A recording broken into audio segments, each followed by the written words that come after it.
Shall we start the program, sir? Professor Rajkumar, sir.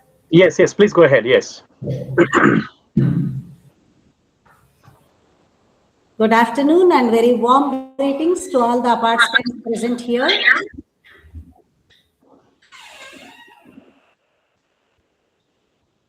The galaxy of intellectuals, distinguished delegates, esteemed academicians, invited guests, and all the participants. I, Dr. Vimala Devi, it's my great pleasure to welcome you all to the 5th day of International Webinar FTP on integrating digital tools in English studies, emerging research pedagogical practices. It's my great privilege to welcome our honorable speaker, Dr. Rajkumar Guduru, School of Humanities, Social Sciences and Management, Indian Institute of Technology, Bhubaneswar. Before we begin this auspicious 5th day session, let's invoke the Almighty God for all His graces and blessings.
Thank you. Before we begin this enlightening session, I would like to share a few important instructions for the smooth conduct of the 5th day international webinar. Dear participants, kindly keep your microphones muted and your videos turned off throughout the session to avoid any disturbances. If you have any questions during the presentation from the resource person, please feel free to post them in the chat box. All queries and doubts will be addressed during the question and answer session at the end of each presentation. Full participation is essential. Participants who attend each session on all 5 days of the FTP only will be eligible to receive the attendance certificate. A daily feedback form will be shared at the end of the session. We request all participants to complete and submit the feedback form promptly each day as it is mandatory for your certificate. All participants are expected to join the session on time and remain present for the entire duration. Thank you for your understanding and kind cooperation. Today's session will provide with the essential knowledge on modern digital tools, innovative teaching approaches, and methods of evaluate their impact on English language learning and research. I am very much delighted to introduce our today's eminent speaker, Dr. Rajkumar Guduru, School of Humanities, Social Sciences and Management, Indian Institute of Technology, Bhubaneswar. The future of education is not in the classroom of yesterday, but in the innovation of today. With this inspiring thought, it's my proud privilege to introduce our esteemed guest speaker for this International Online Faculty Development Program on the theme, Future Trends, Innovations, Evaluation and Impact of Digital Integration in English Studies. will be delivered by a distinguished academician, researcher, author, and ELT expert, Dr. Rajkumar Guduru. Dr. Rajkumar is presently working as an assistant professor of English language teaching in the School of Humanities, Social Sciences and Management, Indian Institute of Technology, Bhubaneswar. He holds a PhD and MPhil in English language teaching from the English and Foreign Languages University, IFLU, Hyderabad. He is also internationally certified with teaching English as a foreign language and teaching to English to young learners qualifications from the World TESOL Academy. With over 10 years of academic and professional experience, Dr. Rajkumar has served at reputed national and international institutions such as IIT Bhubaneswar, University of Visha, NIT Warangal, and the University of Hyderabad. His teaching portfolio includes English for communication, academic writing, scientific and technical writing, global communication, introduction to literature, and learning English, serving students from diverse linguistic and cultural backgrounds. His research interests include second English language acquisition, vocabulary development of ESL learners, academic writing skills, teacher education, technology, integrated language learning, and inclusive education. He is the author of contributor of several research papers, edited volumes, book chapters, and academic resources in the field of ELT and applied linguistics, published in reputed national and international journals. His projects such as the bilingual idioms picture book and his work on inclusive teaching learning models have gained recognition for their innovation and social impact.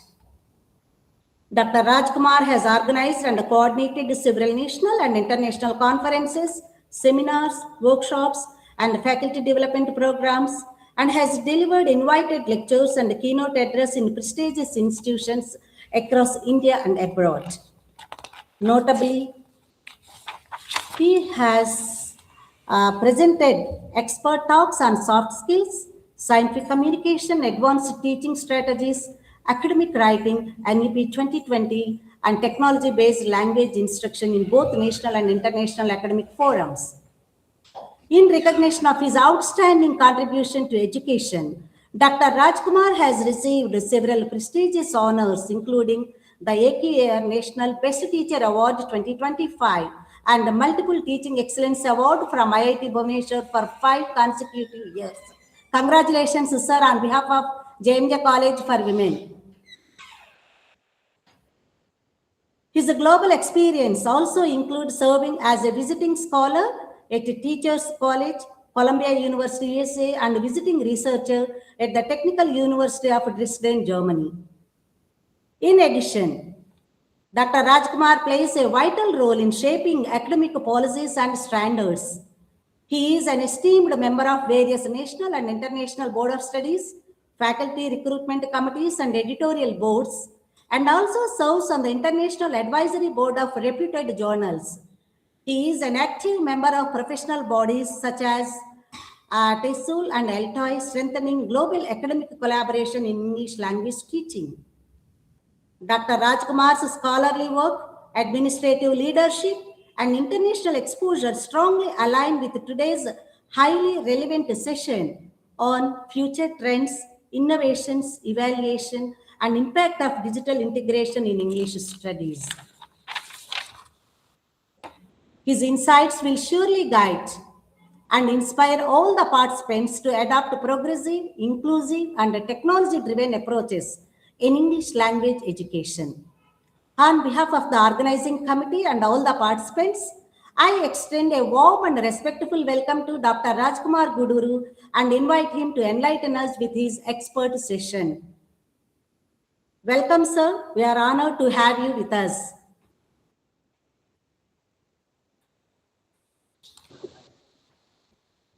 Thank you, sir, for your availability. Now, as an announcement to the participants, I would like to request the participants to clarify your doubts and queries after the session. I welcome you, sir. The floor is yours. Okay. Good afternoon, everybody. Am I audible and clear?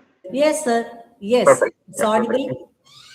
Thank you very much for your generous and wonderful introduction about me. I thought the entire session is going to be like, it's about the introduction about me. So you are going on endlessly, kind of, talking about me and my achievements. It's very simple. And I thank you once again for introducing me to the audience. And first of all, I congratulate the Department of English, JMJ College, for taking initiative to organize this 5-day international webinar come FDP, integrating digital tools in English studies, merging research and pedagogical practices, which is very much relevant in today's global context. And I sincerely thank Dr. Shanta, the principal, and Dr. Vimala, the convener, and all her team members, right? And yeah, and all the audience for your enthusiasm and your interest for participating, and that shows that there's a lot of willingness and eagerness to develop professionally. So I appreciate all of you, and once again, congratulations to the JMJ College, the Department of English. um, well, let me begin with a few. I just తెలుగులో అందరు mostly అందరు తెలుగు వాళ్ళని అనుకుంటున్నాను నేను. So నేను విమల గారిని అడిగినప్పుడు ఒక సెషన్ చెప్పమన్నప్పుడు నేను చెప్పాను అనమాట. నేను ఒక ప్రొఫెసర్ని ఎవరన్నా మీకు ఇంట్రడ్యూస్ చేస్తానంటే లేదు లేదు మీరు తప్పకుండా ఒక సెషన్ తీసుకోవాలని చెప్పి అన్నారనమాట. ఎందుకనంటే మీరు తెనాలి నుంచి కాబట్టి తెనాలి పీపుల్‌తో మంచి కనెక్షన్ ఉంటుంది మనకి. మనకి మీరు లేకుండా ఎట్లా అని చెప్పేసి అన్నారు. నేను అక్కడికి చాలా ప్రయత్నించాననమాట. వేరే ప్రొఫెసర్‌ని ఇంట్రొడ్యూస్ చేద్దామని చెప్పేసి. So, because it's international webinars. నేనెప్పుడైనా వేరే వాళ్ళతో చెప్పినప్పుడు ఎక్కడి నుంచేనమ్మా అని అడిగినప్పుడు మా తెనాలి అని. తెనాలి అని చెప్తే, ఓహ్! మీది తెనాలి, మాది తెనాలి అని చెప్పి అంటా ఉంటారనమాట. నాకు ఇనీషియల్‌గా అర్థం కాలేదు. అది ఎక్కడ, ఎప్పుడు, ఏంటి, ఎందుకలా అంటున్నారు మీది తినాలి, మాది తినాలి అని ఇమ్మీడియేట్‌గా అంటారనమాట. అది ఇక మూవీలో ఒక సీన్ అని చెప్పేసి నాకు అర్థమైపోయింది తర్వాత. So some of your audience also అనుకుంటున్నట్టున్నారు మనసులో మీది తినాలి, మాది తినాలి అని. ఎందుకంటే టెక్నాలజీ ఓరియెంటెడ్ వెబినార్ కాబట్టి నాకు తెలిసిపోతుంది ఇక్కడ. అంతా ఇక్కడ పడిపోతుంది ఎవరెవరు అనుకుంటున్నారనేసి. So yeah, it's nice to meet all people around from Tenali and other parts of Andhra Pradesh and other parts of India. Mm, it's a pleasure to be here this afternoon, and let me just uh, I also it was nice meeting all the resource persons on the webinar, like Professor Suvarna Lakshmi and Dr. Abdul Fattah and Dr. Jaleel and Dr. Zainab. All right, so I'm sure that their interactive sessions were quite. I mean, the session was quite interactive and educational, and I'm sure that you have benefited from their sessions. Right. So I couldn't really attend the sessions because I was unwell for a last couple of days, and I was also quite busy with my professional commitments. So yeah. I'm here right now at my hometown. I arrived here last night, so if there is any disturbance here, there is not proper setup here. So if you can hear some kind of background noise and then people selling and shouting and screaming, please bear with me for next 1 hour. All right. Now, I just want to start this session with a few examples to help you understand the role of technology. The digital integration of digital integration into the language studies. The first experience I'd like to share is that it was 2009 when I visited Germany on a student exchange program. I was pursuing my PhD at EFL University, and my first visit to Germany as a scholar. That was a wonderful experience. And later, when I joined here at IIT Bhubaneswar, and last year I had an opportunity as a faculty to go there again. But there was an opportunity, there was a call for a project, and I just immediately could relate my scholar, my student experience 2009, right? And then I wanted to really connect with somebody there in the Technical University Dresden, Germany. And then I immediately took some time to kind of write an email to the professor there. But unfortunately, he's already retired by then. And but wonderful thing was he passed on the information to another professor in the department there. And then he obviously showed some interest, and he contacted me, and then we both were kind of collaborators, and we developed some kind of proposal, and then we applied, and then it was awarded in 2004. It's called Bilateral Exchange of Academics 2024. Right. So I happened to visit Germany for 2 months. Last year, this time I was in Germany researching, and German professor came here, and we had kind of visited schools and all. I went there and visited schools, got some kind of knowledge, right? It's a wonderful experience. The second experience I would like to share that is I recently, last semester, I have taken a scholar under my supervision, and she's a working professional. The working professionals don't have to come and stay on the campus, but they can. They're supposed to do some coursework, as you're aware of that. And as part of the coursework, we have an opportunity to choose the course, online courses, the NPTEL courses. I'm sure that you're aware of SPIAM portal. I'm sure that most of you are aware of this. All right, so NPTEL courses, and I have chosen some NPTEL courses, and I mean, we have identified some NPTEL courses related to the research, and then she could successfully complete her coursework this semester. That's a second experience. The third experience I would like to it's quite interesting. So a scholar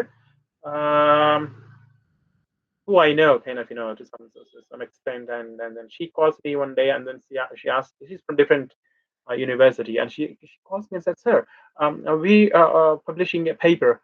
There is a place for co-authorship. All right, would like to be a co-author of the paper." I said, "Well, I would love to, but what's my role or responsibilities?" I said, "No, nothing. You have to do. There's nothing. There's no role precisely, but you just have to be the author. Then you have to pay some money." I said, "I'm sorry. If I can't contribute to any of the in any way, I don't love to be part of this particular publication. That's what I turned down the offer. So this is another experience. Okay? Another experience I would like to bring to notice is that I know a faculty from because I keep visiting some of the institutions in and around this place. So one of the acquaintances, she is a senior faculty member in the Department of English. And there's now the call for ICSSR projects is open, if you're aware of that, right? So then I advised her to apply for projects. And then immediately she said, "Now, how to apply for projects? And I don't know anybody." I said, "You have to, I'm sure that you have some academic connections across the institutions."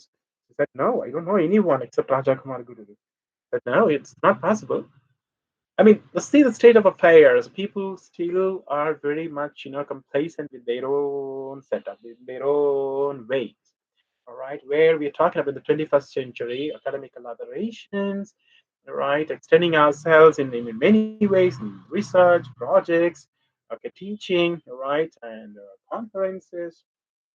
We do attend conferences and workshops and webinars and all this, but we don't just connect with people. That is very unfortunate. All right, so yeah, this is another experience. Another at kind of yeah, yeah. So these are the few experiences I wanted to share with you. Of course, there are a number of experiences. If you have to share from my person, I'll bring in some personal experiences as and when required. Okay, to help you understand. Right. Yeah.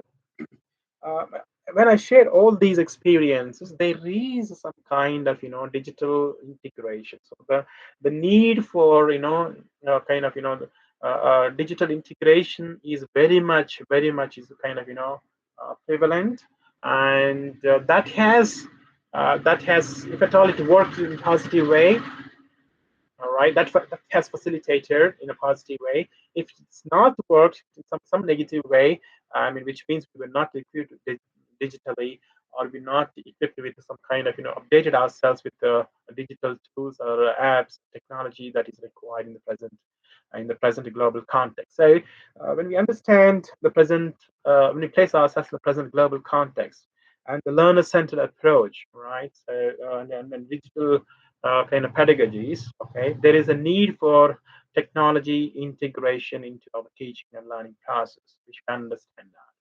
All right, so please understand and So we don't have to understand the kind of the entirety. All right, there is so much that is happening in the name of AI or ICT, but we are not concerned with all those things. All right, but as for the needs, as per the you know as per the kind of requirement, right?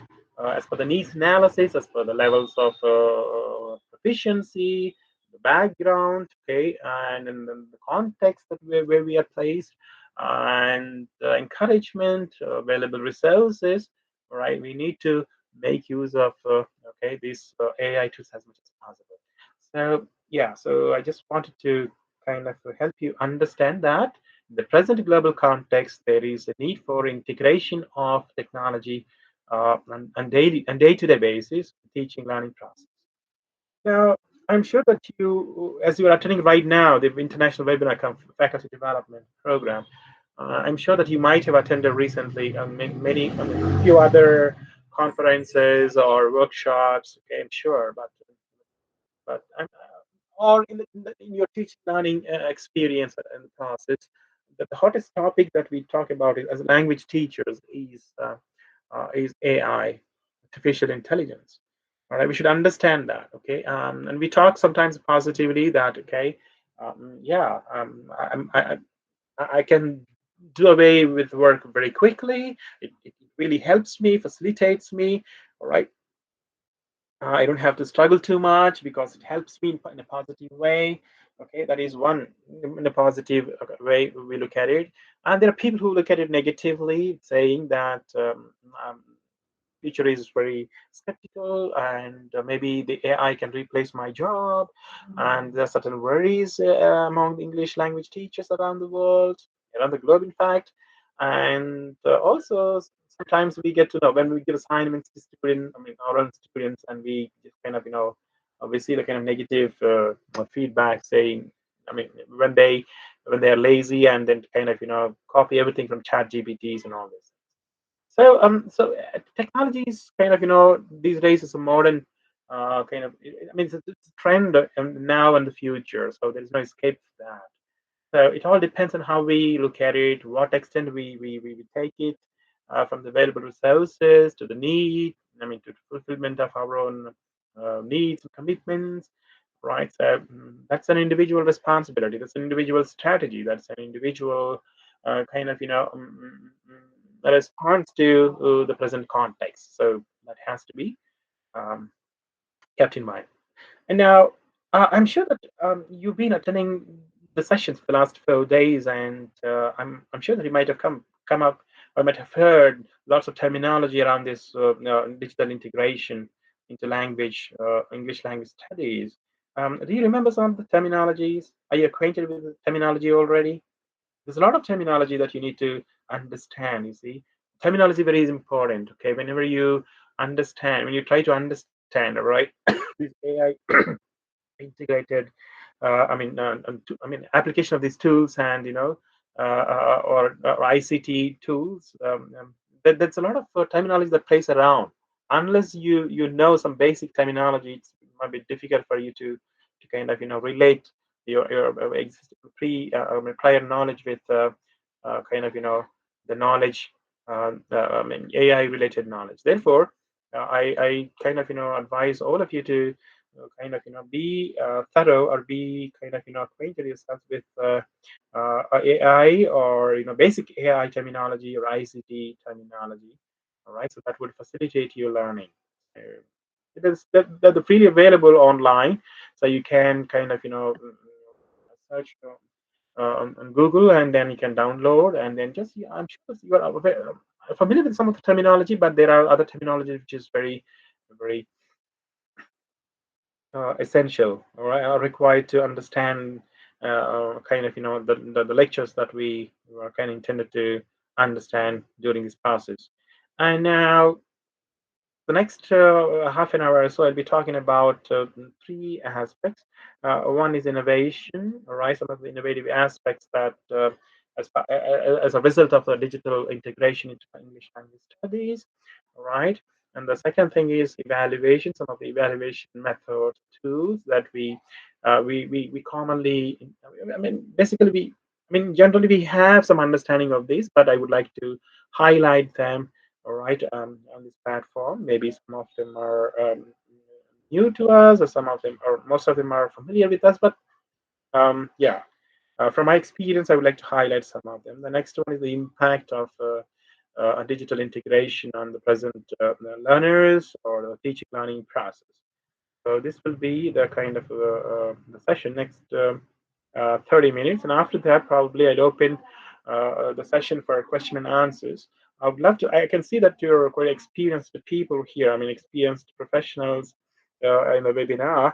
I'll be happy to interact with you. I'll be happy to kind of listen to your experiences when you kind of integrate technology into your own teaching learning processes. All right, and then we can share and exchange some ideas that can empower us. Right, so technology empowers when you kind of share some of the innovative practices, however small it is. It doesn't have to be kind of a kind of path-breaking kind of practices, but even a small creative or innovative practice that you kind of come up with your learners, right? And that makes some difference. That itself is kind of big difference, um, um, uh, big thing within the context, within the time that is given, and within the resources that you are that are available to you. Yeah, so, please take me. I'm not here as an expert in the topic as such, but I'll be sharing from my personal readings, observations, experience, right? And yeah, so feedbacks, and yeah, so there, and it's also quite a learning experience for me as I was reading and gathering some of the new ideas and thoughts, preparing for this lecture. It's a great experience. It's a kind of learning process. I really thank Dr. Vimala for really pushing me to kind of accept this offer to kind of deliver this particular lecture. Um, um, Please understand that some of us are here for the sake of a certificate, probably, or some of us are here for really kind of motivator, self-motivator, or some of us are here just because somebody recommended, whatever is the reason. But this is a time for us to understand and see. The take away. There should be by the end of the session there will be a small takeaway, some insight, okay, some encouragement, some motivation, some kind of yeah, some personal learning aspect should be there. Only then you feel good about attending an FDP. It could be kind of a connection that you make with the resource persons. There will be a connection that you make with the participants among yourselves. All right, it may be the kind of a kind of um, some technological aspect that or activity that you have already kind of experienced during the last few sessions. Probably you can take back and then use it and see the difference, write to them, or I feel good, feel great about it. That way you should be motivated, encouraged to kind of uh, as language teachers we should be kind of that kind of what's that yeah, the mindset that we should have. So by the end of this seminar or the FTP or the session, you should have a kind of a satisfaction that you've taken away. What is the takeaway? What is the takeaway? All right, not just for the sake of attending, but small aspects also make us very happy. All right, and thereafter connecting with people, and then and you'll be very happy to know that. So I came to know somebody during that FTP, and the FTP is a platform that to connect with people, and I just got to know someone very wonderful, and now we are friends, and we are collaborating, and we have wonderful project.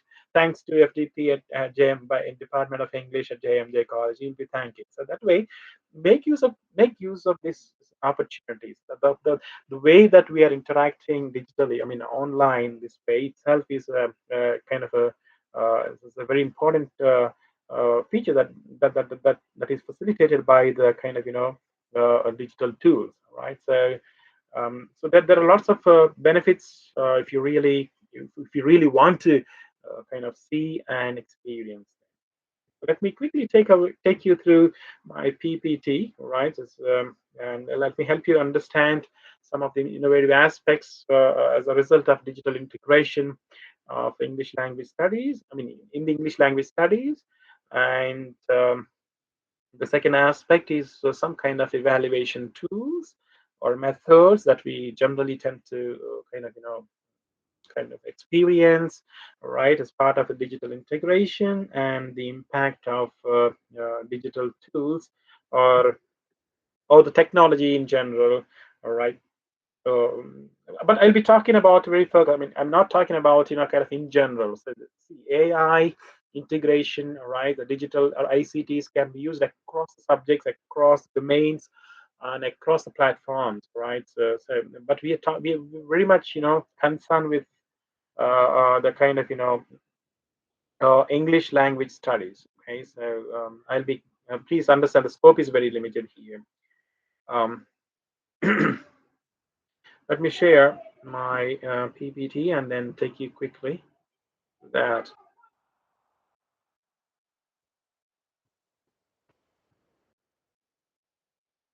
Um, is it visible?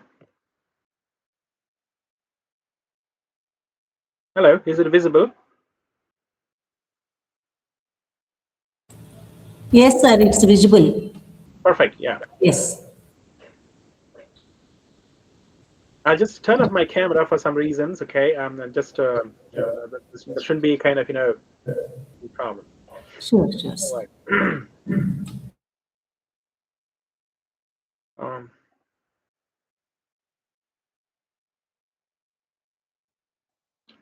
okay. Is it on full slide mode? No.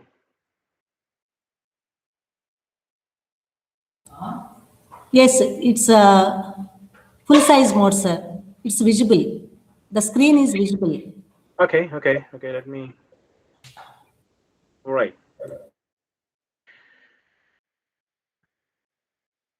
Okay, when we're talking about the digital integration of digital integration into English language studies, okay, I just want you to kind of understand the key aspects of ICT, right, in NEP 2020, right.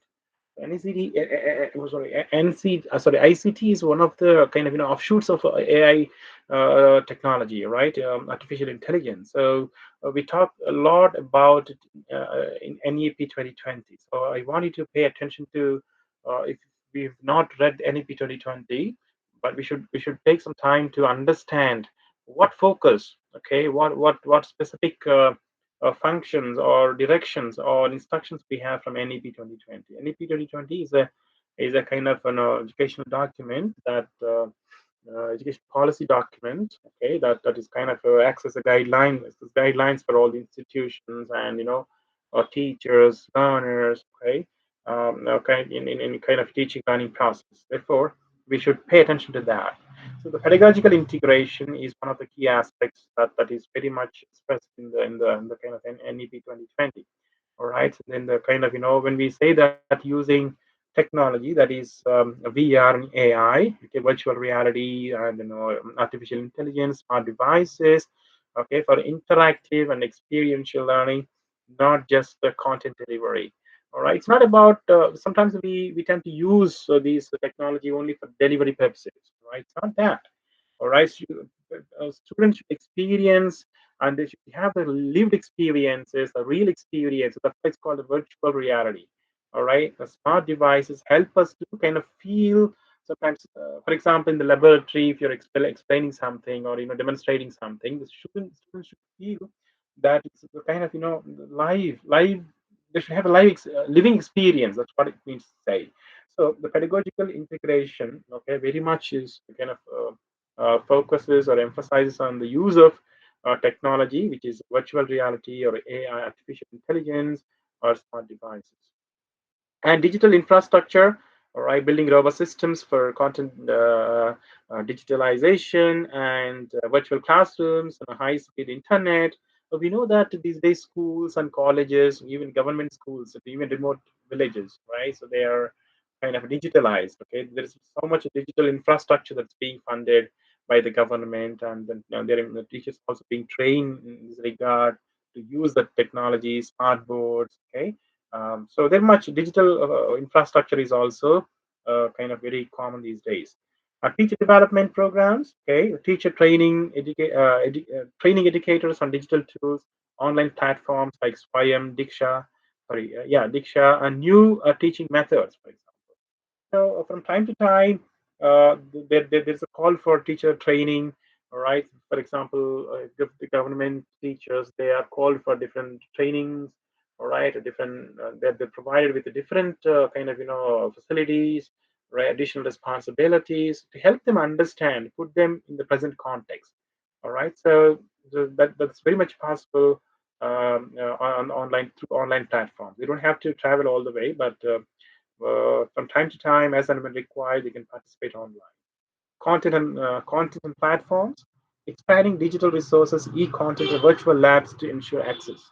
All right, so government provides lots of content, materials, and also provides lots of platforms for government teachers and school children, okay, across India, okay, to help them kind of, there's a lot of e-contents they freely provide. All right, there are also virtual labs, okay, to help students students from remote places to experience, all right, wherever they are from. So all these things are, kind of initiatives by the government, and it's very much emphasized in NEP 2020.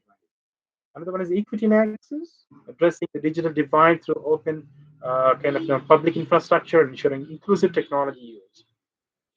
There may be I mean, as students come from different backgrounds. Okay, some are kind of well-to-do families, a good education background. Some are not. Okay, still in our rural and semi-rural places, all students don't have kind of access to digital tools, smart devices. Okay, so in that case, the government's initiative by providing digital infrastructure in the schools itself is kind of it helps us kind of inclusive technology use. Governance and innovation, establishing the National Educational Technology Forum for idea exchange and piloting new technology. So these are all some of the initiatives at higher levels, okay, from starting from very school level to higher uh, education institutions. The government kind of emphasizes, okay, in NEP, all these technology use is very much visible, and the government takes very this policy kind of is very serious about providing as well as facilitating this technical help. uh, Not able to change my slide. All right, the objectives and benefits, as I say, to engage in learning. All right, it makes education more interactive and fun.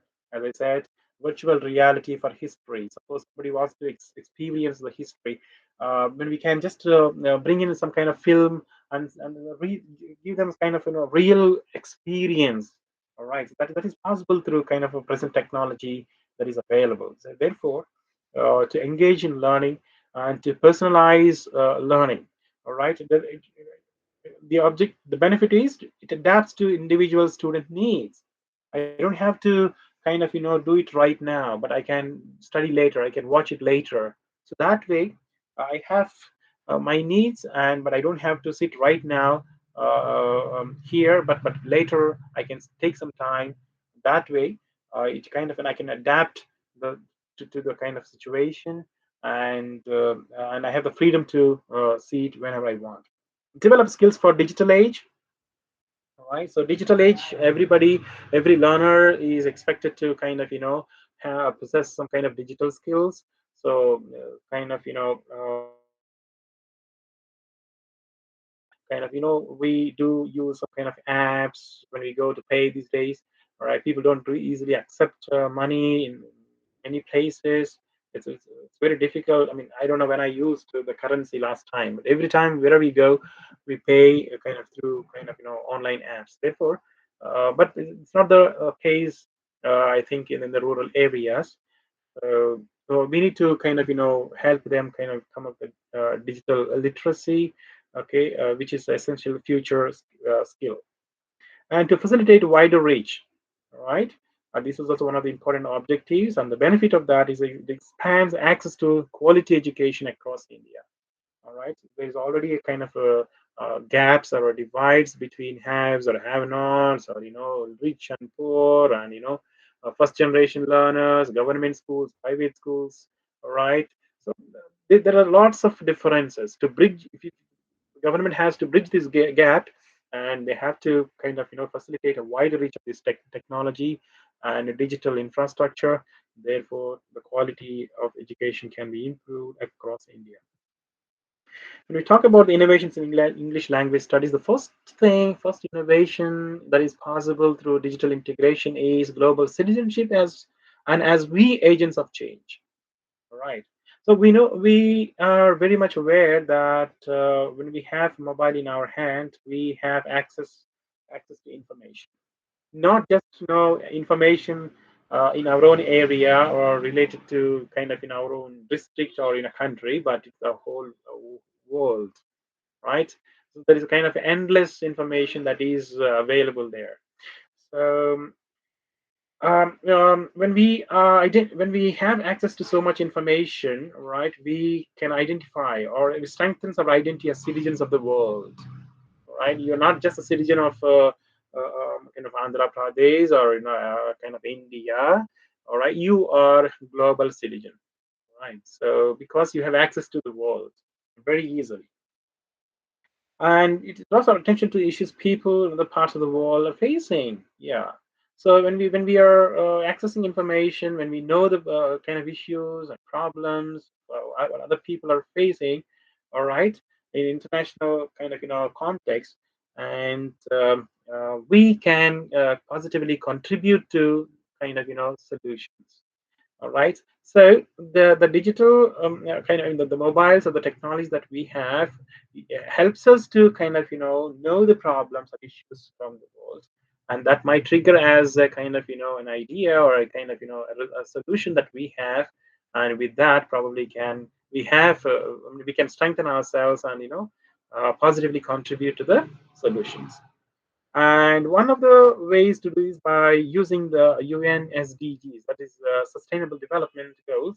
I'm sure that you are aware of this. Okay? There are a number of sustainable development goals that have been proposed by the United Nations, all right, for the betterment of the world, all right. And so we need to kind of bring in awareness, okay, among our students. We need to help them kind of understand these SDGs, all right, because that opens our windows to the world, the issues of the world. All right. So focusing on and reflecting on these global issues, okay, taking an active role as agents of change is a need of the hour. All right. So we know that we get to hear some stories. Somebody suddenly becomes very popular. How? Because he might have found some solution to the global issues somewhere in the remote part of the world. All right, that is possible when we are exposed to the lots of information. Next one is inquiry-based learning and critical thinking. This is another innovation that is possible. All right, so today's academy is focusing more project and task-based activities. All right, so as part of that, we very much need the skills like critical thinking, problem solving, decision making.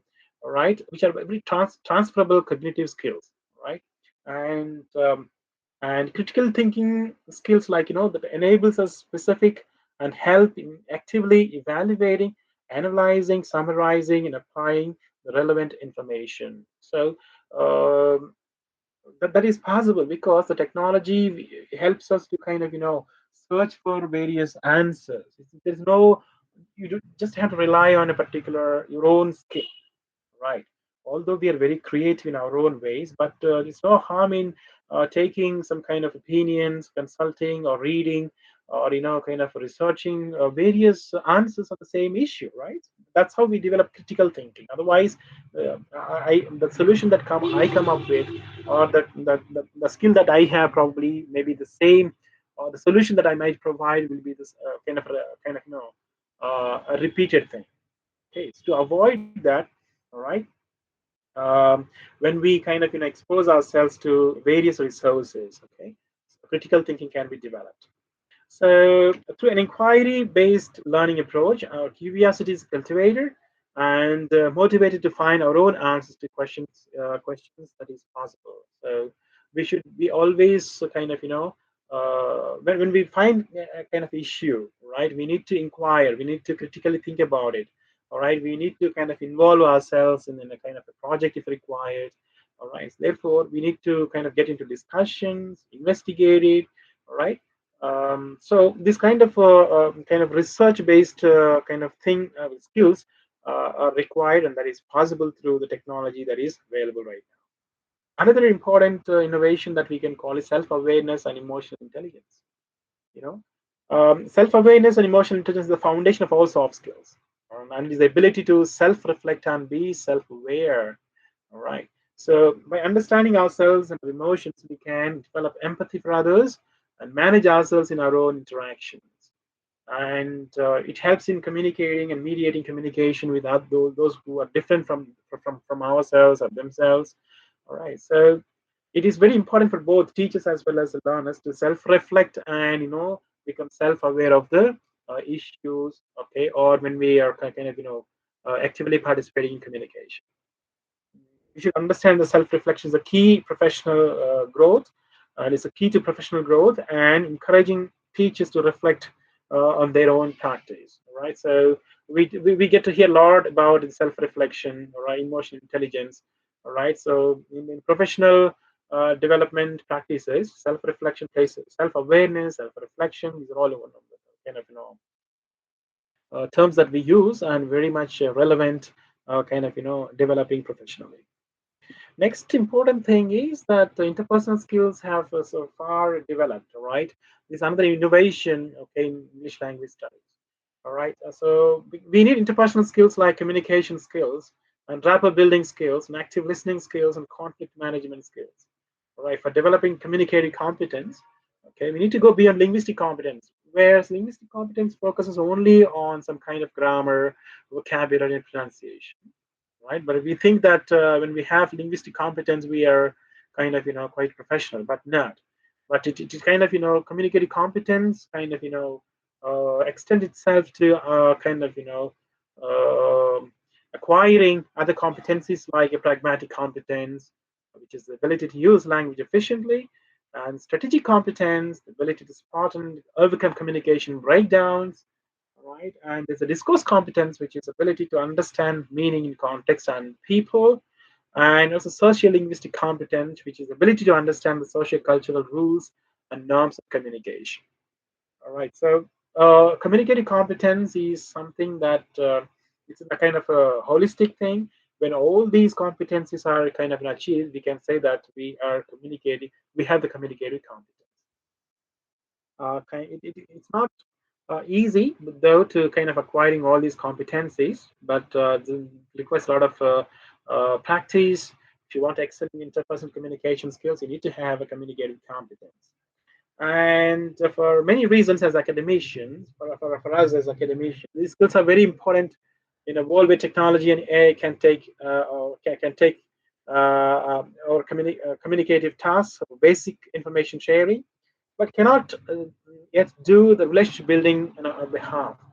What it means to say that AI, the integration of AI ICT tools, they can do many tasks like lesson preparation, or kind of portfolio kind of write up, or some kind of feedback giving. So these are all kind of basic information sharing, or some kind of communicative tasks are possible within the class.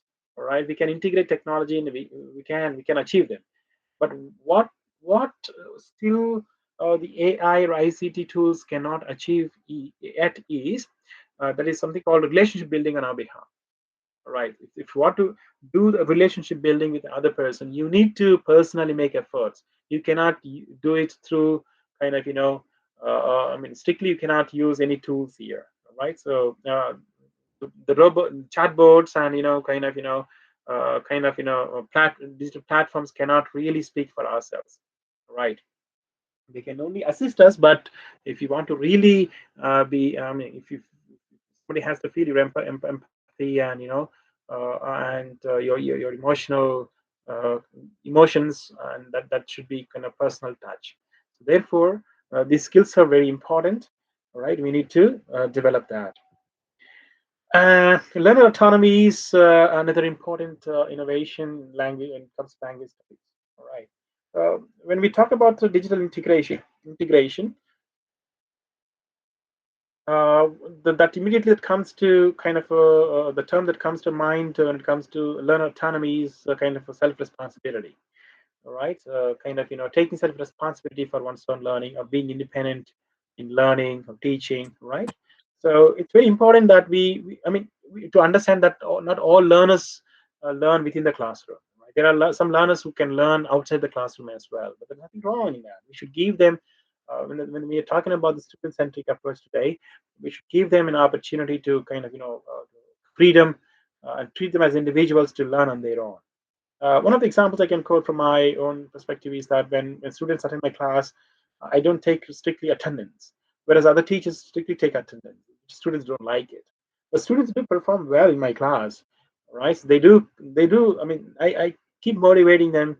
Therefore, they frequently come to classes, but now and then they skip the class. That's okay. All right. So there's no need for forcing students when there are too many resources, online resources these days available. All right, so we should respect them and their kind of learning preferences. So learner autonomy is twofold here. We're talking about learner autonomy. The first one is empowering learners to take charge of their own learning. That's called self-learning or responsibility for their own learning or independent learning. Next one is giving learners the resources and apps to engage in own kind of their own pace learning. All right, so when we have too many resources, when we have apps or learning platforms, they don't have to sit here. If somebody is not feeling well, they doesn't have to come to the class now, right? He has a valid reason, but he can compensate for that when he finds his own time and on his own pace, right? So that is also possible here. So that is very much possible when we use technology, okay? And this is one of the innovations that we talk about. Speaking practice with speech recognition. I'm sure that most of you are aware of this aspect. um, there is it really helps people who really want to improve their communication skills, right? They want to improve their speaking skills, pronunciation skills. They can use some kind of AI tools or some speech recognition tools. When they use these tools, what happens is that when they really speak, uh, it recognizes the voice is recognized, and then it kind of transform to the text. All right, so it immediately is converted to the speech to text, and then you can really see if really if tools are able to understand. I mean, if you're able to understand, if you're able to pronounce well, or yeah, so there is a kind of a lot of self check that happens here. All right, about the vocabulary, the words and phrases um, that we utter on day-to-day basis. You don't have to type literally, right? Even in essay, if you want to write, you can just dictate to the kind of software, and that really types for you.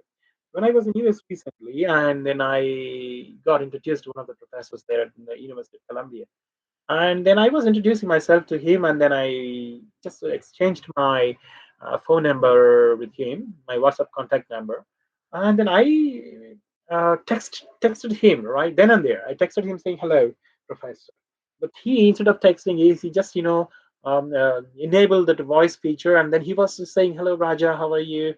Thank you. It's nice meeting you." And then just the message came to me in the text form. So that way it kind of don't have to type, but this is the kind of another kind of innovation that really facilitates quick access to the text, or kind of information sharing. Okay, excuse me. Artificial intelligence, another innovation in the kind of ELT or ESL studies that we talk about is artificial intelligence. That is, we talk about the apps and tools which facilitate speaking practice, we facilitate writing, reading. Okay, this is reading also. People are not really interested in reading, but there are many apps. For example, Cuckoo's app or the other apps. On paid basis, if you subscribe to them, they read stories for you, right? They read books for you, they read essays for you. Okay, this Kurzweil app software for people who are visually kind of impaired students, they can use that. There are many apps. Okay, just even a mobile has some kind of speech. If you enable that the kind of particular feature in the kind of there are special features there. If you go there and enable it, whatever text that comes, it reads for you. You just have to listen to that. Right. So therefore, there are so much kind of personalized kind of I mean, tools are very much personalized to the ability of one's own usage. Okay, if you have the strategy to use, if you have the interest to use them, okay, yeah, I mean, it's very, I mean, easy facilitation is possible with the digital technology that we have in hand. And artificial intelligence also supports reflective practices of the teacher, helping in continuing professional development. Okay, there are many number of apps and tools and platforms for us to kind of reflect, okay, and professionally develop if we really want to. So some of these like ChatGPT can help us. Okay, DAL-E can help us kind of image generation, Grammarly and Quillboards, and it also helps in writing and editing and pictures. Okay, there are many other self-reflect. There are apps which can kind of help us to kind of professionally self-reflect for our own professional improvement.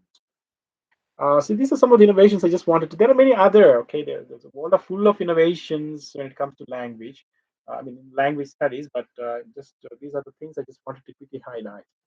Next, I would like to talk about some of the evaluation tools or methods in the English language studies. Okay, we're talking about the technology like AI and online platforms. Okay, we know that they kind of they can assess learners efficiently, and they can offer automated grading for objective tests, and provide rich feedback for essays. Okay, they can also come with various formats, video, okay, drag and drop formats, and generate detailed analytics. Okay, improve consistency. They engage students in learning. All right, and there is something called data driven instruction. Okay, as per the instruction one has to follow.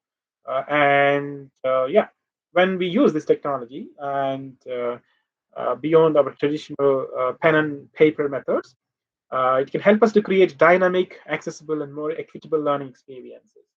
All right, I can just if you just go back to our own kind of COVID days. Okay, I used to have vivid experiences. How we conducted exams, it was kind of very difficult. We were proctoring online, and my students were writing exams from all over India, and then it's difficult to monitor them. Some were copying, okay, and some were and there were technical glitches, okay, but somehow we could manage efficiently, although there were some kind of distractions, kind of glitches here and there. We could manage and prove that through technology. All right, we can achieve kind of what's that? Yeah, our goals as desired. And when it comes to kind of conducting tests, I used to conduct a kind of something called what's that? A diagnostic test to my 500 students. All right, when they come as freshers, BTech students. How to evaluate 500 students? I used to submit the results in few hours or in a day.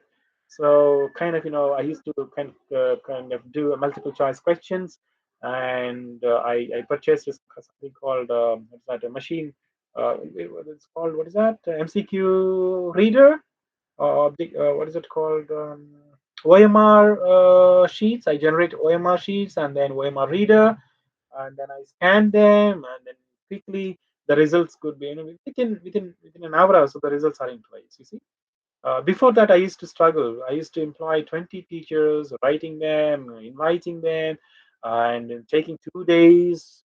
It's a lot of work. But when I kind of replaced personal touch with technology, I could achieve that goals within hours.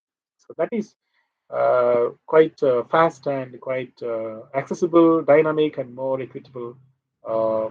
Kind of it also gives kind of authentic results. Some of the digital tools and methods for evaluation of some of us are very most of us are aware of, or some of the things that I would like to highlight here is that online questionnaires and surveys. Okay, we do kind of standardized questions about goals and interests and needs. We use kind of a Likert scales and open-ended questions. All right, we use these online questionnaires or surveys, which is very much kind of very fast and very convenient. Also, you don't have to travel. Just email them, all right, request them. They do online interviews. You can conduct in-depth interviews, one-on-one discussions for each qualitative data. All right, so you don't have to travel if you want to conduct. I remember some people calling me and taking telephonic interviews, right? And they record. Audio. There's an audio recording facility, so they just record it. All right. So you don't have to travel to reach out to people these days, which is very convenient. Next, audio and video recording. Okay, listening to recording and watching responses in natural English using situations and classroom activities. We can record our classroom teaching, okay, and then we get back home and then we can watch it in our convenience. Right? That's possible. All right, so that way, audio and video recording facilitates when you get back and watch them, you feel as if you're experience the live teaching learning processes, and you can reflect on that. Virtual focus groups, yeah, you can also meet groups virtually. There are different what's that tools that facilitate grouping students and then assigning them tasks and then evaluating. You don't have to do that. So if you can set up online with a particular software, and it takes care of it during the interviews and group discussions. Online diagnostic and placement tests, this is what I was talking about some time ago, and assessing current proficiency levels beyond general placement. So, so tools can this online diagnostic placement test can be conducted to assess students' present level or current level proficiency. So we have a number of apps for that, and some of the tools that you can use. I don't know. I'm sure that some of you are quite using it. I mean, must be using actively in your classroom teaching learning processes. Okay, these are some of the things which I don't want to read out. Probably it's very. You can just take a moment to go through them. I'm sure that you have Kahoot and Mentimeter, for example. I've not mentioned it here, but I'm sure that in the first session, Professor Subana Lakshmi tried using Mentimeter, but although there was some technical glitches, she tried to use it, and later I think she could use it very successfully. And I'm sure that other lectures, I mean, other professors also used in their sessions. Google Forms is something very common to us. We use that. I mean, Blackboard, I used to use when I was in Saudi Arabia. We used to use Blackboard for taking assignments, attendance, recording students' progress, giving them sharing the results, okay, contacting them. All this is kind of a very useful platform, the Blackboard thing, right? So these are some of the some of the tools for evaluating, right? Okay, specifically for speaking and pronunciation, probably Elsa Speak. I'm sure that you are aware of that, right? Some of us are aware of that, and students are also using that. They found it quite useful, probably interesting, all right? And it helps us improve pronunciation because it focuses on pronunciation. And Hello and Talkpol is another thing, which creates realistic scenarios with AI tutors for conversation practice. All right, so so these are some of the apps for to evaluate ourselves as well as to improve ourselves, right? So we can use that for writing, grammar, vocabulary. Yeah, other things are the apps that we can use, softwares like Grammarly and Coolbird.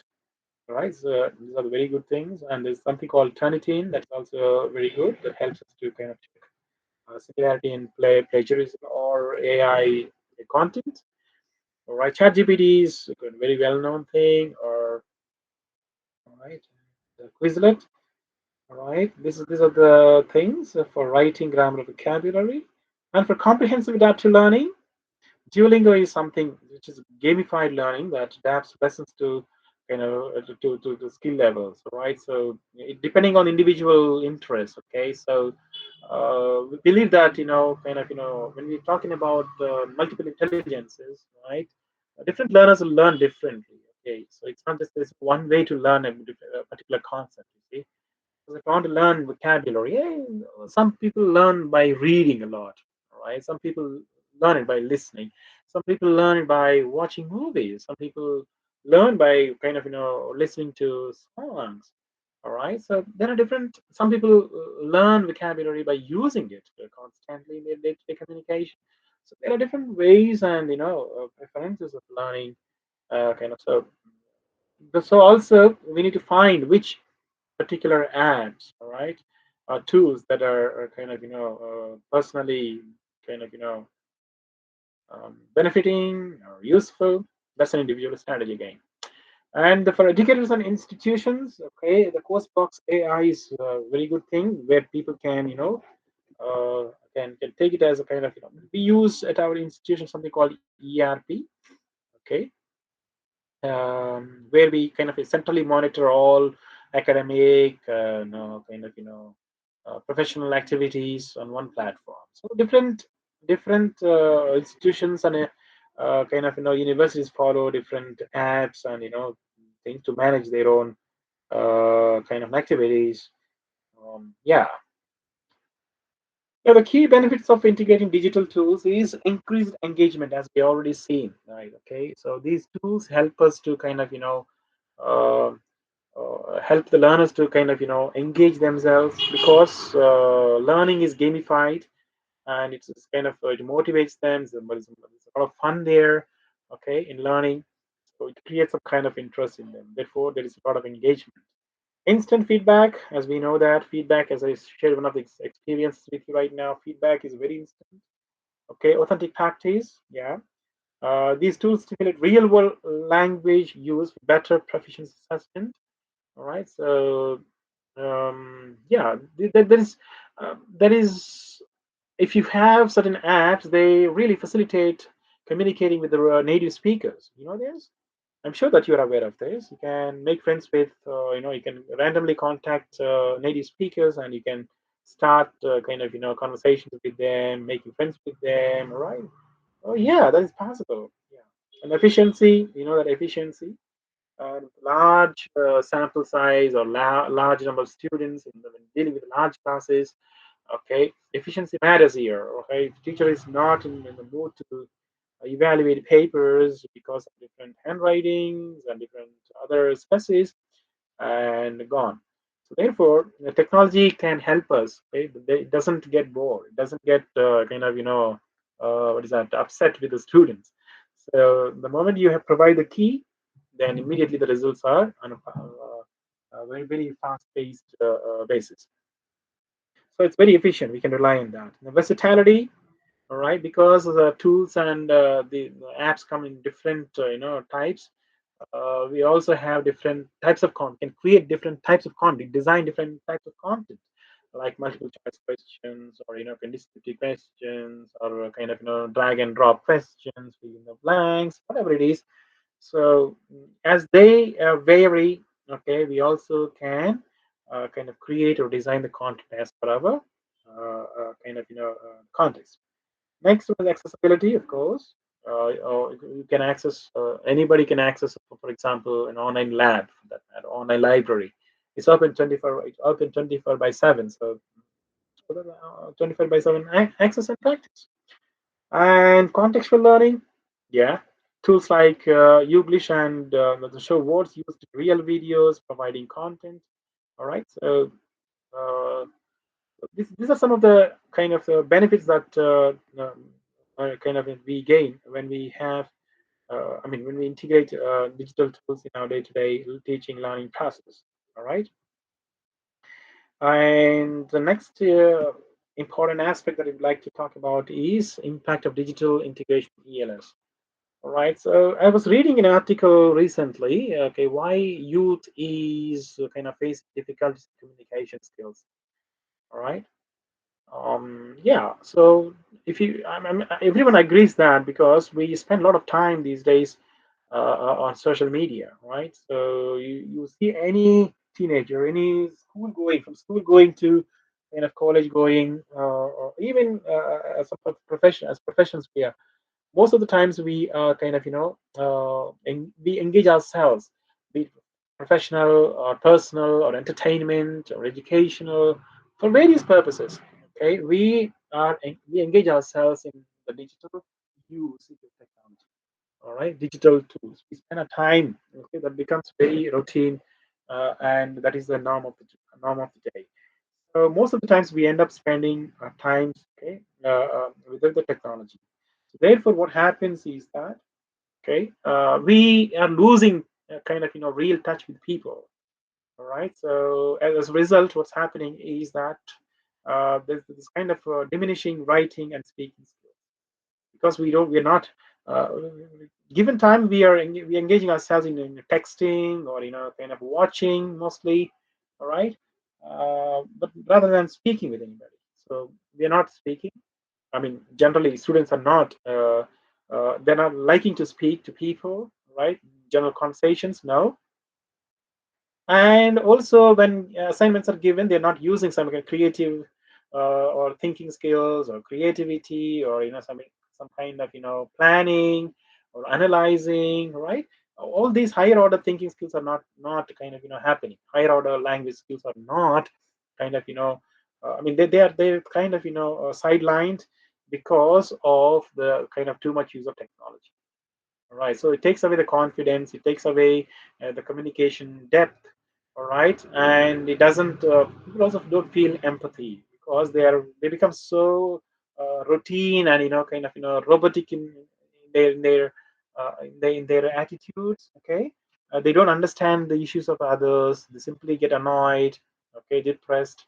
So students, this kind of behavior is seen among the students. All right, they lack sleep, and so sometimes we end up watching late at nights. They don't sleep, and they go to colleges. They're absent from those classes. All right, they get into some kind of issues, and that really kind of there is so much that is happening. I mean, that is that kind of affecting their mental capacities.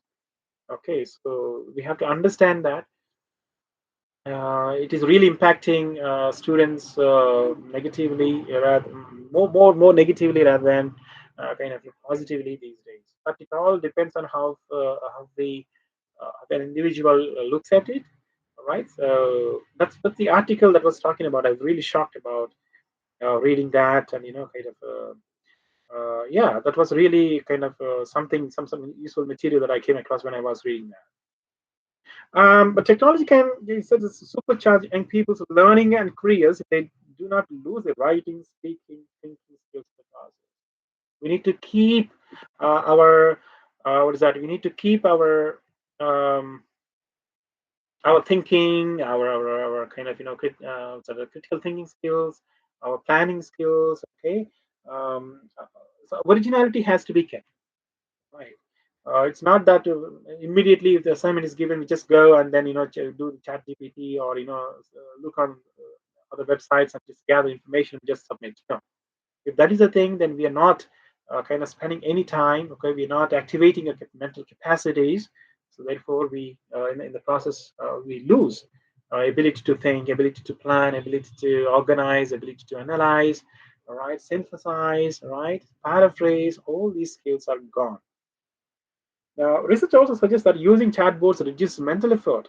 Okay, it cuts brain engagement and leads to reduced activity in brain areas responsible for memory and creativity. That's very much obvious. I've been talking about this. Okay, this results in an original work, diminished self-awareness, okay, difficulty recalling information, and increased dependency on both, right? So yeah, these days kind of suppose airlines, you call, they don't, these days customers, unless there is a need for personal talk to the customer service, they don't provide you with the customer, they don't connect you with the customer care I mean, person customer care agent. They don't connect you with agents on, just all chatbots do the work there. They'll just come on WhatsApp. You type your flight ticket, then they'll ask a different question. You choose the question, the immediate promptly, very promptly it is answered. You don't have to talk to people unless there is a kind of a personally you want to talk to them. Right. So what happens is this way, if we go, what happens is there'll be too much dependent on the chatbots. Okay. So in the process, we might lose our kind of originality. We worry that adolescents won't have enthusiasm to bond with others. If this continues, what happens is that, all right, people. I should share this experience. When I was in USA, I was there for a month, and I wanted to talk to some students there, right, in the university. I tried to say hello to them, but they never see.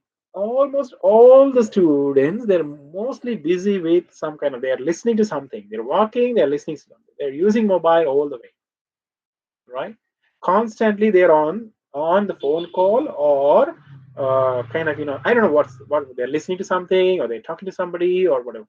So that's how they are very much, kind of, they're what's that? Individually, they are just moving about. But when I wanted to make some friends and contact them, I couldn't really make. They really didn't show that kind of interest, for various reasons. But one of the reasons is that they are busy with this kind of technology. So that really shocked me, and unfortunately, I couldn't make many friends. I mean, any friends there in the US. So this is a scenario. Maybe if we don't pay attention, our youth, okay, the younger generations, if they also kind of get addicted to this kind of technological usage, and kind of depend too much on the boards, all right. And what happens is they lose enthusiasm. They also kind of lose bond with people. That's why families disintegrate. All right, families have to fall apart. All right, and yeah, many things are happening right in front of our eyes. All right, I mean, it comes to personal level, but when you look at the language and things also happens. What happens is that there will be many chat boards where we seek for help instead of seeking help from the teachers. The teachers' relevance might be not English language teachers. I mean, the relevance of English language teachers, the need for English language teachers in the future, maybe is, I don't know. It's questionable. Students are likely to face greater mental health challenges, disengage from communities, and struggle professionally. So, from this, we can understand what the future is going to be like. So, please understand. Um, yeah, so this kind of this is the impact that is going to connect. I mean, this is going to have in the teaching learning process if we are too much depend on the uh, technology. Take pride in your own thoughts. Right. I would, from my readings, I would recommend that take pride in your own thoughts. Be original. All right. Respect your own thoughts, and be original. Therefore, uh,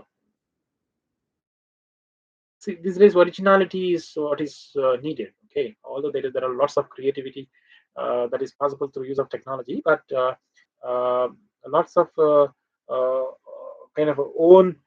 I mean, one's own creativity also plays an important role. So please take pride and give importance to your own thoughts. Do not use AI to replace your original ideas. Original ideas are different, and maybe you can polish them, but originality has to be kind of maintained and respected. Let boards polish your second or third draft, but until then, we need to struggle with our own. Therefore, we think, we plan, we analyze. Okay, we kind of we come up with some kind of creativity. All right, we use our mental faculties, although it's a little bit struggle. Use boards as collaborators, okay, not as replacers. Okay, they should not replace our ideas. They should only collaborate with us. Join a community, connect with others, or refine opinions and share screenless activities. All right, so connect with people as much as possible. That's very important, as I said. Okay, you should connect with people, all right, to collaborate academically, all right, keep up your originality, strive for original publications. Don't if somebody offers you a third author, fourth author on a payment basis, don't simply jump into that. And it doesn't anyway give you satisfaction, doesn't give you any kind of personal sort of benefit or professional benefit. People will identify that, they'll find out. Okay, and yeah, so there's a lot of scams happening outside there. So connect with people and try to kind of learn, engage, and collaborate. And I'd like to say that for teachers, there are some information I just given here. For parents, okay, you can follow some of these and as advices. And finally, I would say that social media and AI are the trend in the future, as we have already said. Technology can kind of supercharging people, all right, provided they do not lose their original writing, speaking, and thinking skills in the process. Okay, originality is what is important here, and communication defines how we think, okay, how we connect, how we learn, how we work and live together. All right, so it's very important to communicate with people. All right, that's always has a special way. Communication empowers. Communication has power, right? And that should be in the real, right? There's a difference between when you send a message and when you really call them up and then or you meet them up and communicate. All right, there is a personal touch is always empowers in communication. And without human connection, without this human connection, okay, we risk raising a generation unequipped for collaboration, leadership, and critical thinking, which is required in civic life.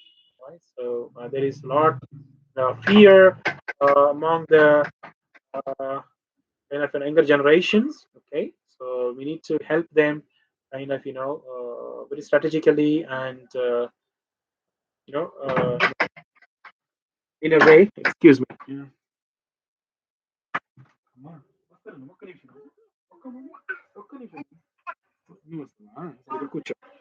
So yeah, so we need to connect with people, all right? So I'm sure that as teachers we understand both positives and negatives of integration of digital tools and technologies, all right, in professional, academic, and the personal lives. I'm sure that you have some insights, all right, from your own experiences so far, okay, from what sessions you've attended. I'm sure that you'll be able to take my friend's kid, right? This is my daughter, just returned from the school, so she's very much interested in saying hello to you all. Yeah, so yeah, please, I want you to understand the importance of kind of technology that is playing the role, both positively as well as negatively. And finally, I would like to also recommend some of the resources, okay, for subscription. Okay, you can kind of take subscription to LPI, India, TIFL, or English Forum, TESOL, all right, TOEFL, I బాగా చదువుకోండి అని చెప్తున్నా. And British Council, okay, YouTube, BBC, and the Voice of America. So there are a number of other resources. There are other number of resources, so you can also use them as per your kind of interest and availability. So finally, thank you very much for giving me this opportunity, and it was really kind of I'm really what's that thrilled to kind of share my observations and experiences, views here to the participants. And I thank once again the Department of English, Dr. Vimala Devi, and all the organizers for giving me this opportunity to kind of share my views and to connect with all the audience there. Thank you so much for listening to me, and I wish all the very best to each and every one of you. I'll be happy to kind of connect with you, collaborate with you personally, and yeah, sure, you can contact me anytime. Yeah, I'll be very happy to kind of collaborate with you in the future. So thank you once again. And if there are any questions, I would like to kind of I like not questions as such, but I would like to kind of listen to your stories when I quickly, if there is time permits, like one or two stories, experiences, and yeah, yeah. So otherwise, thank you once again, and I really, really benefited from this session, and thank you so much. That's Uh, all to the organizers, please. Thank you, Professor Rajkumar, for your wonderful insights. Wow, nice to meet you. Hi, say hi.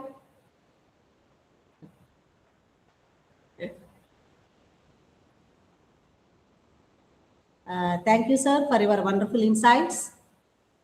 I would like to request the participants to clarify your doubts and queries on the topic future trends, innovations, and evaluation, and impact of digital integration in English studies.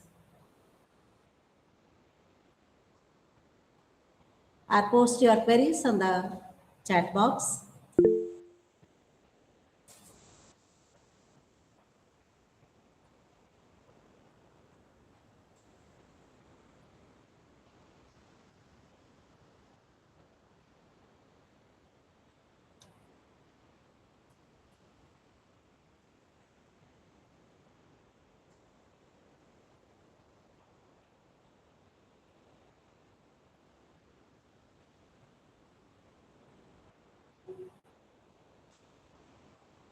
As I've already mentioned that see, English language teachers' role is going to be kind of very critical in the future. Okay, unless we kind of orient ourselves to kind of global trends. All right, that's why you need to kind of pay attention to the SDGs. You remember I mentioned that. All right, we need to connect with the global issues. Okay, there's no more kind of local. Okay, if you're operating within the kind of a local context, then that's a different thing. But if you want to extend yourself and kind of sharp yourself in research and other activities, you need to think about global issues. That's very important. And yeah, um, you can focus on some of the tools and innovations that around inclusive education, teacher professional development. So I always encourage my students to take up some kind of topics around this for their research and for their innovations and yeah, path breaking. If they really want to kind of do some kind of innovations, the teacher professional development is something that is always. I mean, as long as the education system prevails, we have kind of say in that, and we will be very happy to kind of contribute positively. And all the technology that is related to professional development. That is one thing. Second thing is inclusive education, where we are striving for kind of equal as well as equitable education. Okay, there are a number of platforms and tools. All right, you can just explore that, and you need to kind of reorient from yourself from the present professional skills, so that you can kind of positively contribute to the teaching learning process as a language teacher. ఏం పెట్టినావు? ఏం పెట్టినావు?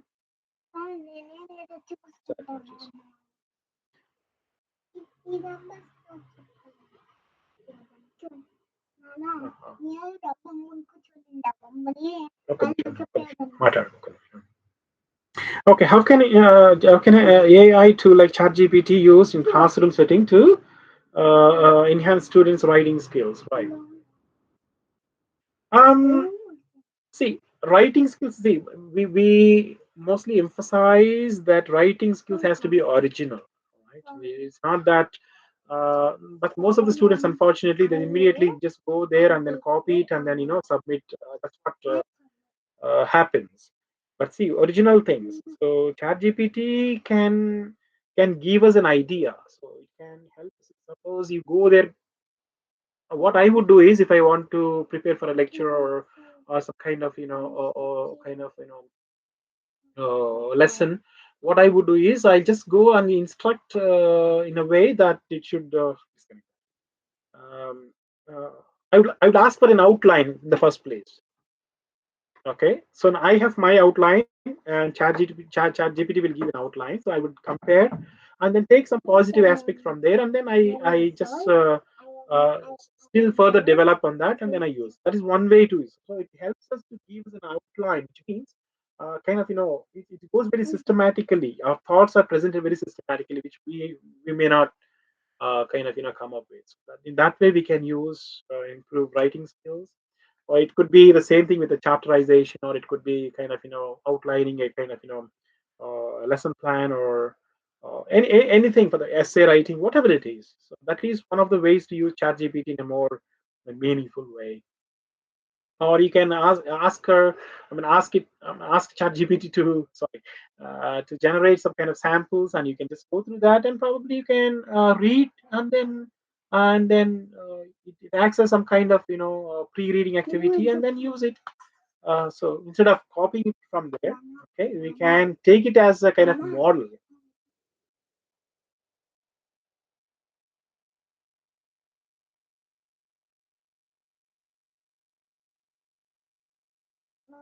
Mommy. Any questions from the participants?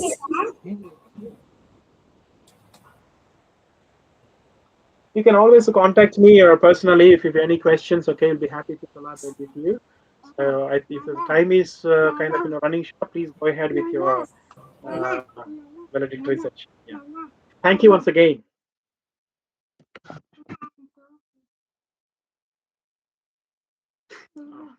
Mommy. Of this international online faculty development program, I express my heartfelt gratitude to our distinguished resource person, Dr. Rajkumar Guduru, for delivering an enlightening and thought-provoking session on future trends, innovations, evaluation, and impact of digital integration in English studies. Sir, your session was truly inspiring, informative, and intellectually stimulating. Your expert insights into innovative pedagogical practices, key aspects of ICT in NEP 2020, innovations in English language studies, inclusive education models, evaluation techniques, and the transformative role of digital tools in English studies have provided us with valuable perspectives that we can meaningfully integrate into our teaching and research practices. The clarity, depth of knowledge, and the practical examples issued has greatly enriched this FDP. We deeply appreciate the time and effort you have taken from your busy academic schedule to be with us and to share your vast experience, research expertise, and global perspectives with all the participants. Your contributions has undoubtedly added great value to the success of this program. I would also like to extend my sincere thanks to all the participants for your active involvement, thoughtful questions, and enthusiastic participation. Once again, on behalf of the entire team, I extend our deepest appreciation to Rajkumar Guduru for your invaluable presence and contribution. Thank you, sir. Thank you once again.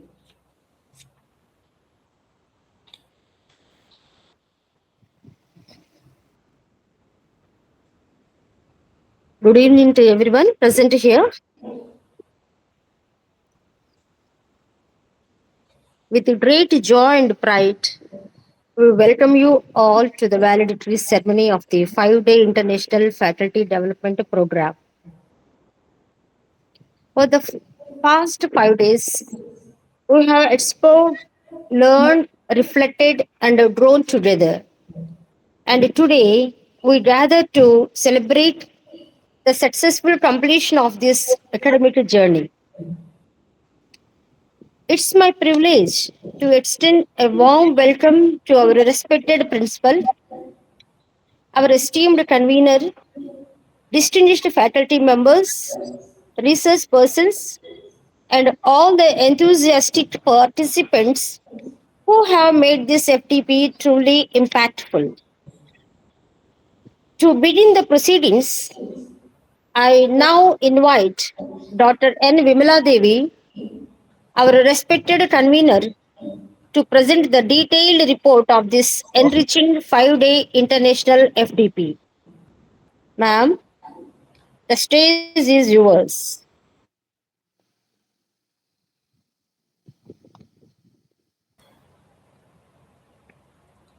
It gives me immense pleasure to address this gathering at the conclusion of the 5-day international webinar from FTP on integrating digital tools in English studies, emerging research and pedagogical practices successfully organized by the Department of English from 8th to 12th December 2025 between 2 p.m. and 5 p.m.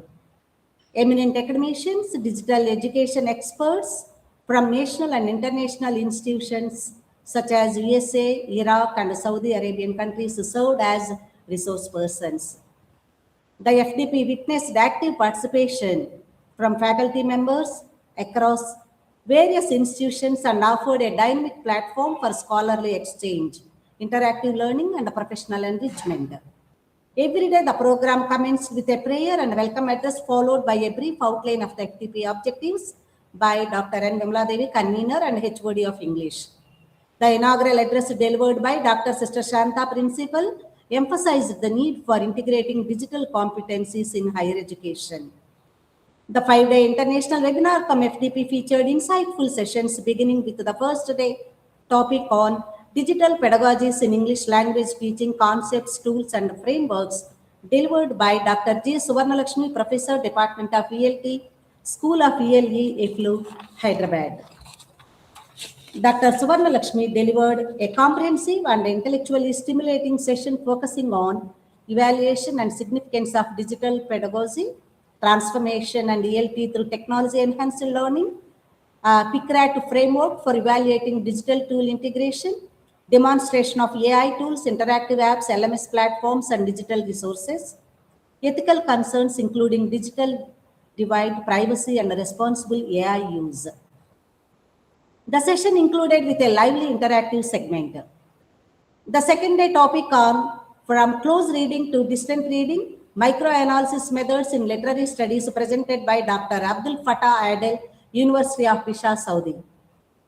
Dr. Abdul Fattah delivered a visually engaging presentation that connected traditional literary criticism with computational methods.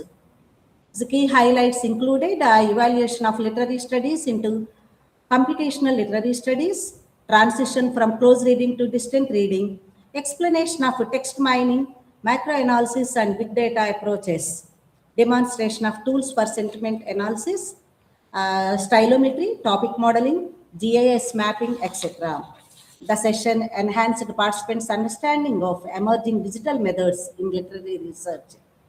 And when we come to the third day topic on digital humanities approaches in literary analysis and classroom practices, delivered by Dr. Jalil Abdul Jalil, University of Al-Pradesh, Iraq, focused on the rapid expansion of digital humanities as an interdisciplinary field reshaping literary studies and pedagogy. Dr. Jalil discussed definition, scope, and evaluation of digital humanities. Shift from conventional textual analysis to computational approaches. Use of tools such as stylometry, distant reading, topic modeling, corpus linguistics, and data visualization.